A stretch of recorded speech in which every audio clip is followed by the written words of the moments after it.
Hello friends, in first part we have seen the chit chat section. Now this is the second part and we see actually the text, the life of Stephen Hawking.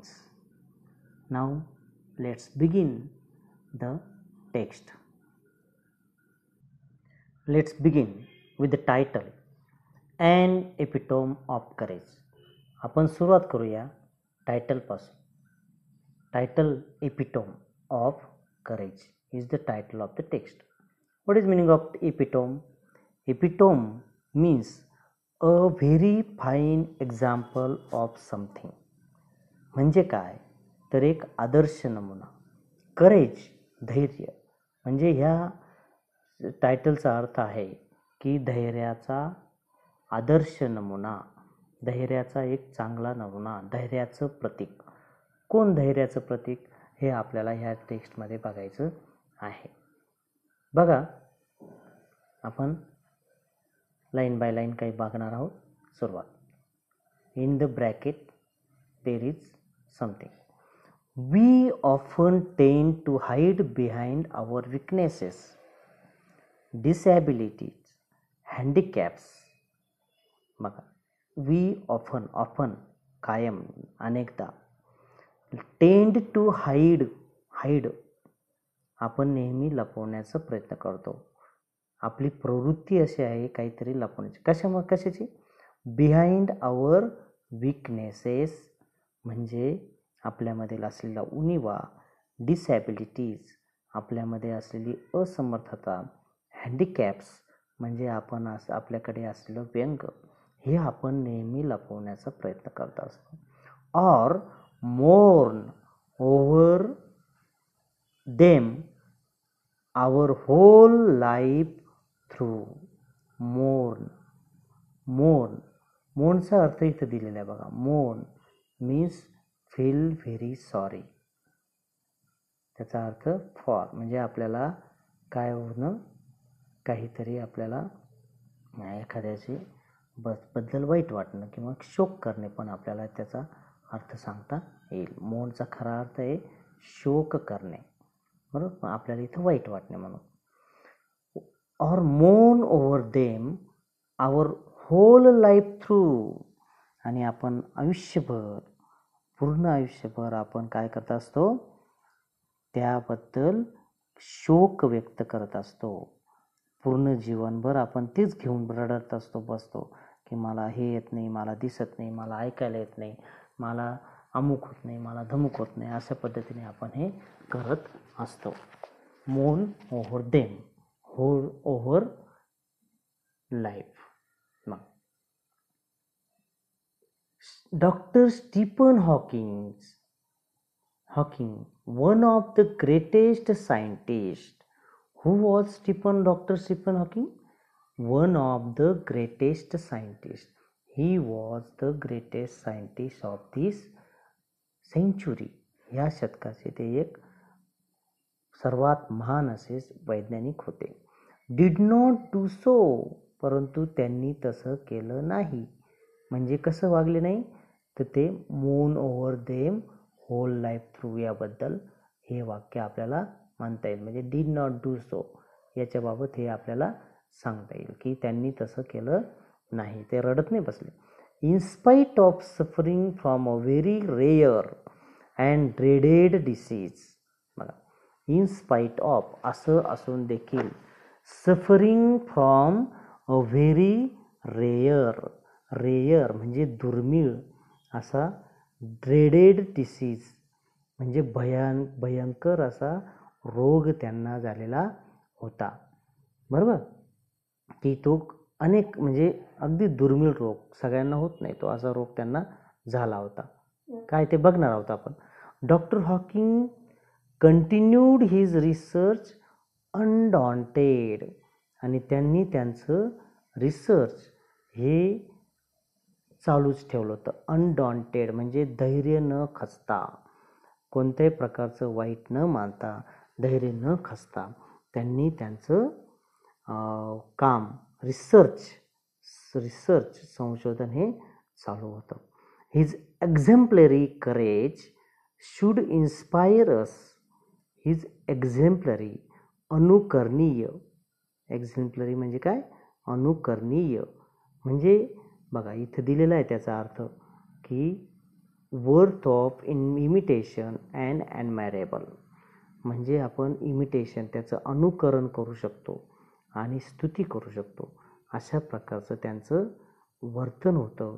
त्यांनी त्या पद्धतीने काय his exemplary courage अनुकरणीय असं धैर्य त्यांनी केलेलं होतं.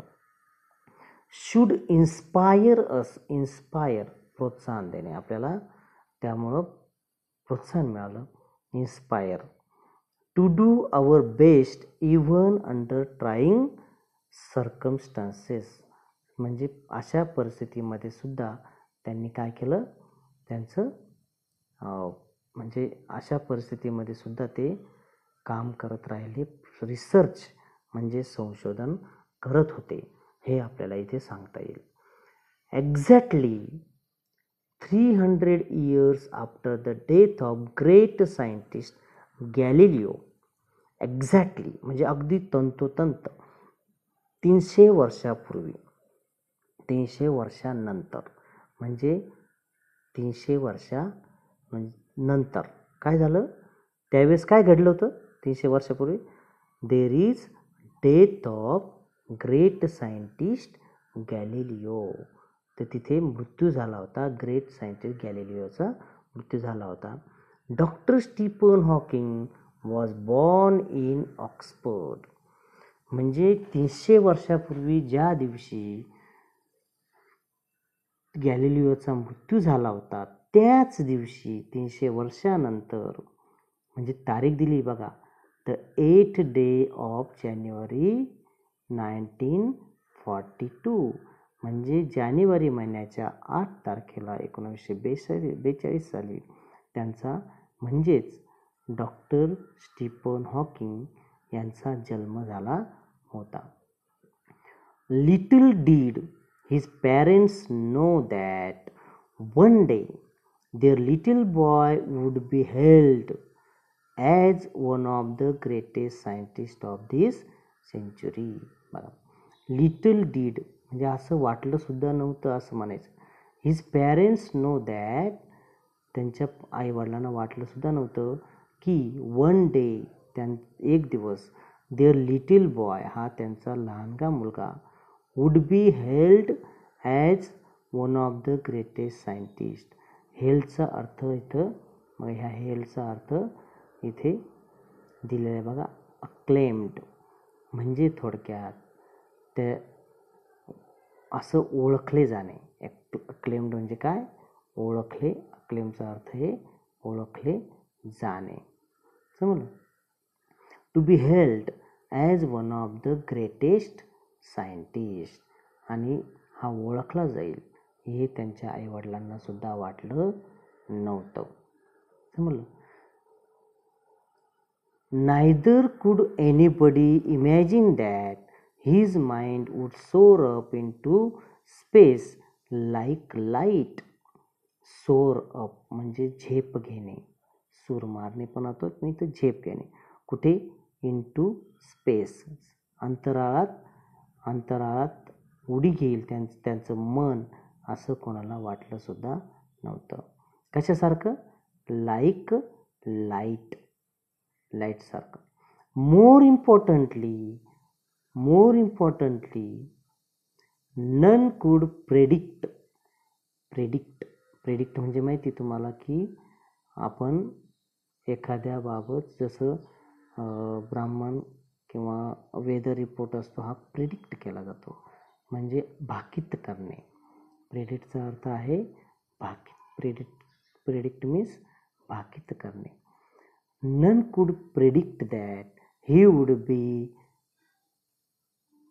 Be very epitome of courage. आणि ते एपिटोमचा अर्थ आपण पाहिला की आदर्श नमुना. आणि ते बघा इथे पण दिलेला आहे. एपिटोमचा अर्थ या इथे दिलेला आहे बघा. A very fine example of something. एखाद्या चांगलं उदाहरण असं आपल्याला म्हणता येईल. Epitome of courage. Courage is wonderful thing. बघा इथं वाक्य अत्यंत महत्त्वाचं. Courage is wonderful thing. धैर्य, आपल्यामध्ये धैर्य असणं हे एक वंडरफुल थिंग आहे. It is that quality which makes people not lose heart when faced with great calamity. Calamity, आपत्ती. म्हणजे बघा की ह्यामध्ये असं सांगितलं जातं की आपण फेस म्हणजे सामोरे जाणं. करेज जर आपल्यामध्ये असं तर आपण कोणत्याही प्रकारचं मागं होत नाही, मागं हादरत नाही, आपण भीत नाही. करेज जर असं कोणती मोठी अशी आपत्ती जरी आली, कलॅमिटीचा अर्थ आहे आपत्ती जरी आली तरी आपण कोणत्या प्रकारे मागे हटत नाही. It would not be exaggeration to say that doctor Stephen Hawking. Exaggeration, here is a word. Exaggeration म्हणजे अतिशयोक्ती. एक्झॅजरेशनचा अर्थ काय आहे? अतिशयोक्ती. असं अतिशयोक्ती होणार नाही. काय?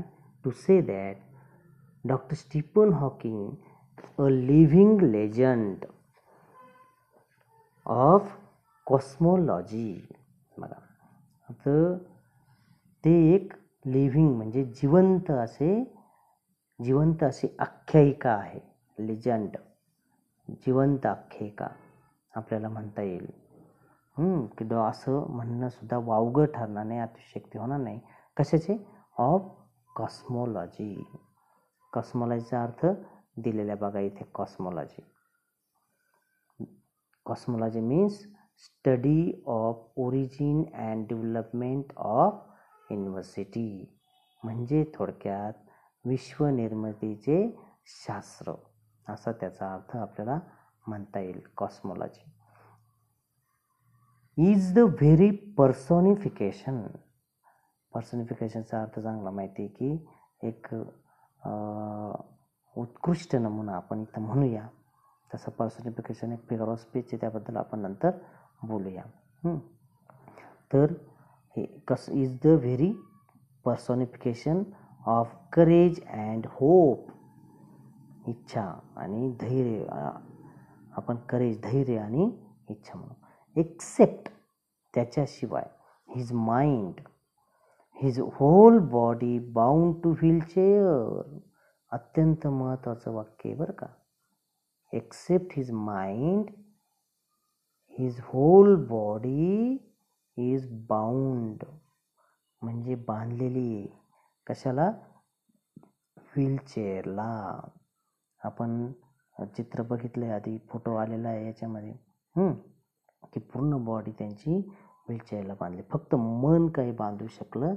मन काही कोणी बांधू शकत नाही. मन काही बांधलेलं नव्हतं. Thanks to a cruel quirk of fate. बघा म्हणजे मन बांधलं असतं तर एवढं ते रिसर्च करू शकले नसते. पण थँक्स टू, बघा म्हणजे thanks to cruel quirk of fate. आता क्वर्क ऑफ फेट म्हणजे अनपेक्षित वळण, अनपेक्षित असं नशीब पण आपण म्हणूया, बरोबर की नाही. फेट म्हणजे नशीब. क्वर्क ऑफ फेट इथं दिलेला आहे त्याचा अर्थ. क्वर्क ऑफ फेटचा अर्थ दिलेला आहे बघा इथे. अनएक्सपेक्टेड चेंज ऑफ डेस्टिनी म्हणजे नशिबाने घेतलेलं अनपेक्षित वळण, चेंज, बदल, अनपेक्षित बदल असं म्हणूया आपण त्याचा अर्थ. बघा पुढे काय म्हणतो तो. Yet he is one of the greatest scientist of this century. आणि ते एक ग्रेटेस्ट सायंटिस्ट होते ह्या शतकातील. An average child Stephen grew up to be a normal teenager. आता त्यांचं कशा पद्धतीने विकास झाला हे आपल्याला बघायचं. बघा इथून आपण सुरुवात करणार आहोत. ॲन ॲव्हरेज चाइल्ड म्हणजे जो सामान्य मुलगा असतो त्या पद्धतीने. Stephen grew up to be a normal teenager. Normal म्हणजे जे सगळे टीनेजर वाढतात त्या पद्धतीने त्यांची वाढ होत होती. फुल ऑफ मिस्चिफ, म्हणजे जसा खोडकर असतात त्या पद्धतीने हे सुद्धा खोडकर होते. And lots of love for music and mathematics, त्यांना म्युझिक आणि मॅथमॅटिक्स आवडत होतं. Even though his father wanted him to study medicine, अत्यंत महत्त्वाचं वाक्य आहे की त्यांच्या वडिलांची इच्छा काय होती, काय शिकावं त्यांनी, स्टडी मेडिसिन म्हणजे वैद्यकशास्त्र, म्हणजे थोडक्यात वैद्यकीय क्षेत्रामध्ये प्रवेश मिळावा, त्यांनी करावा आणि ते शिकावं असं त्यांच्या वडिलांची इच्छा होती. He was bent to studying mathematics, आणि त्यांना म्हणून मॅथमॅटिक्स शिकावा लागत होतं. म्हणजे थोडक्यात ते मॅथमॅटिक्स हे त्यांचं मॅथमॅटिक्स त्यांना आवडत होतं.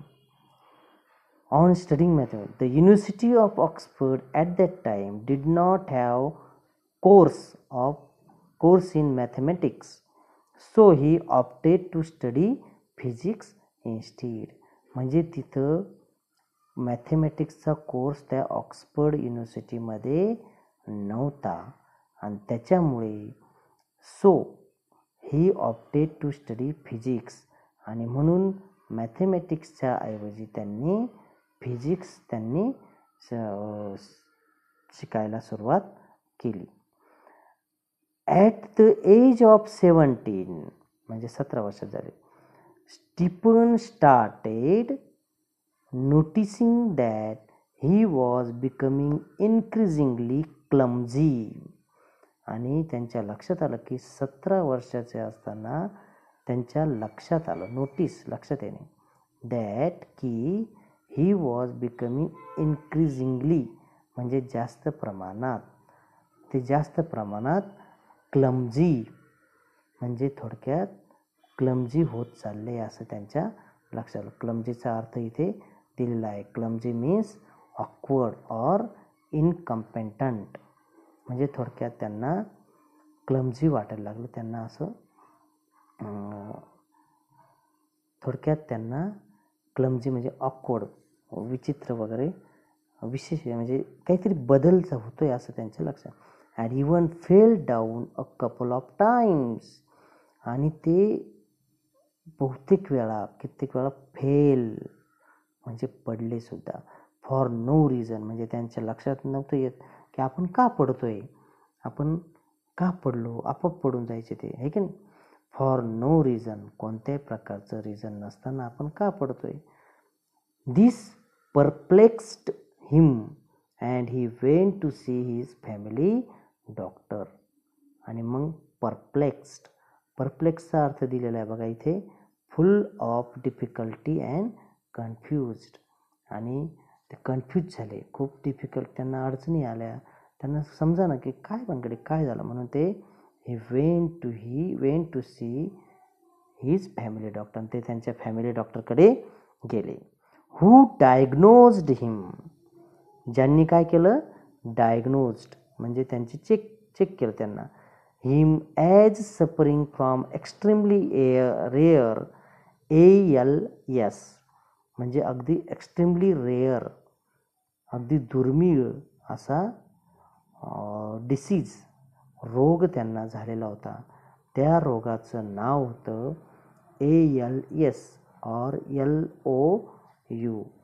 ALS म्हणजे ॲमियोट्रॉफिक लॅटरल सायरोसिस. आपण पुन्हा एकदा बघूया. ALSचा अर्थ आहे ॲमियोट्रॉफिक,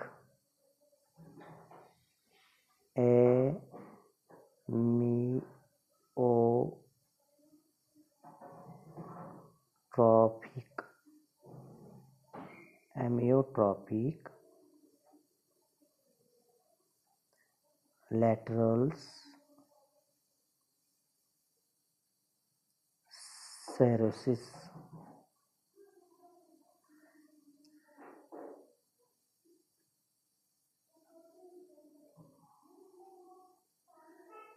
हा याचा अर्थ आहे. बघा, LOU और LOU गेहरिक्स डिसीज हे त्या डिसीजचं नाव आहे, हा रोगाचं नाव आहे. दॅट अफेक्ट्स, त्याचा परिणाम काय होतो, द नर्वस सिस्टीम, त्याचा परिणाम आपल्या नर्वस सिस्टीमवर होतो, मज्जातंतूंवर होतो. आणि काय होतं, and eventually weakens all the muscles of the body, आणि आपले सगळे मसल्स जे असतात ते मसल्स सर्व काय होतात, वीक होतात, म्हणजे अशक्त होतात. Stephen says that even as a child his muscle coordination was nothing to write home about. What he recollects that his handwriting would send teacher into fit of frenzy. बघा, Stephen says that, इथून वाचतोय मी, Stephen says that even सुद्धा as a child his muscle coordination was nothing to write home about. म्हणजे कोणते त्यांचे जे muscle होते ते कोऑर्डिनेशन त्यांचं नव्हतं. He recollects that his handwriting would send his teacher into fit of frenzy. Fit of फ्रेंजीचा अर्थ दिलेला आहे इथे. फिट ऑफ फ्रेंजी म्हणजे ग्रेट अनॉयन्स ऑर रेज, म्हणजे राग येणे, की त्यांच्या शिक्षकांना काय होत होतं, राग येतो. Nor was he inclined toward sport, आणि त्यांचे मसल कोऑर्डिनेशन असल्यामुळे त्यांना स्पोर्टसुद्धा खेळता येत नव्हतं. Nevertheless this disease came as a bolt from a blue, आणि मग हा बोल्ट फ्रॉम ब्ल्यूचा अर्थ दिलेला आहे. बघा, bolt from blue means a sudden unexpected shock or surprise. अचानक अनपेक्षित असा बसलेला धक्का किंवा आश्चर्य, हा त्याचा अर्थ आपल्याला सांगता येईल. म्हणजे थोडक्यात त्यांना त्या रोगामुळं धक्का बसला, त्यांचे अक्षरच येण्यात, मसल कोऑर्डिनेशन होतं मसलचं आणि त्यांच्या मेंदूचं, आणि त्याच्यामुळे त्यांना कोणत्याही प्रकारचं काम करता येत नव्हतं. आणि म्हणून शिक्षकांनासुद्धा राग यायचा. त्यांना माहीत नव्हतं यांना कोणता रोग, किंवा त्यांना माहीत नव्हतं ह्या रोगाबद्दल. आणि this disease came as a bolt from the blue, म्हणजे थोडक्यात हा एक अनपेक्षित असा धक्का त्यांच्या आयुष्यात त्यांना बसलेला होता. अशा प्रकारे स्टीफन हॉकिंगची आपण आता माहिती बघितली. हा दुसरा भाग आपला संपलेला आहे. पुढचा भाग आपण तिसऱ्या सेक्शनमध्ये बघणार आहोत. तरी तिसरा भाग बघण्यास विसरू नये. सगळ्यांनी हा भाग नीट वाचायचा आहे. याचं भाषांतर आपल्या वहीत लिहून काढायचं आहे, आणि प्रश्न उत्तरं पण लिहायचे आहेत.